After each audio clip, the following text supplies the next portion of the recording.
اس مسئلے کے لیے صحیح بخاری شریف کی 2 حدیثیں آپ کھول کے اپنے سامنے رکھیں۔ 1508 نمبر صحیح بخاری شریف کا نمبر ہے، اور دوسری حدیث صحیح مسلم کی جو ہے وہ 985 نمبر انٹرنیشنل نمبرنگ کے مطابق۔ تو وہاں آپ کو یہ بات سمجھ آئے گی کہ اصحاب رسول جو تھے نبی کریم صلی اللہ علیہ وسلم کے زمانے میں اجناس ہی دیا کرتے تھے، اور یہ جنس ہی وہ دیتے تھے۔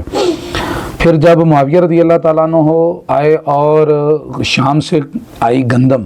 تو معاویہ رضی اللہ تعالیٰ عنہ نے مدینے میں آ کر اس کے اوپر جو ہے نا وہ خطبہ بھی دیا، بات ہوئی، تو وہاں پر انہوں نے یہ بتلایا کہ میں یہ سمجھتا ہوں کہ شام کی جو گندم ہے وہ مدینے کی کھجور سے اعلیٰ ہے، تو آدھا کا فرق ہے، یعنی وہاں کے 2 مد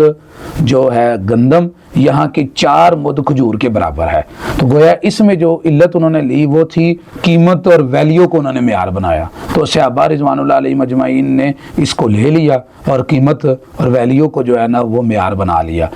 ابو سعید خدری رضی اللہ تعالیٰ عنہ نے وہاں مخالفت کی، انہوں نے کہا کہ ہم تو انشاءاللہ جس طرح جنس نکالتے تھے اسی طرح جنس ہی دیتے رہیں گے، ہر جنس کا ایک سا ہی میں دوں گا۔ اب اس سے یہ بات سمجھ آئی کہ کسی مصلحت کی وجہ سے قیمت بھی جو ہے نا وہ معیار بن سکتی ہے، تو جنس دینا یہ بہتر اعلیٰ ہے، لیکن اگر مصلحت کی وجہ سے مسکین کی آپ پیسے دے دیتے ہیں، قیمت کو معیار بنا لیتے ہیں، تو اس میں بھی کوئی حرج کی بات نہیں ہے، جائز ہے۔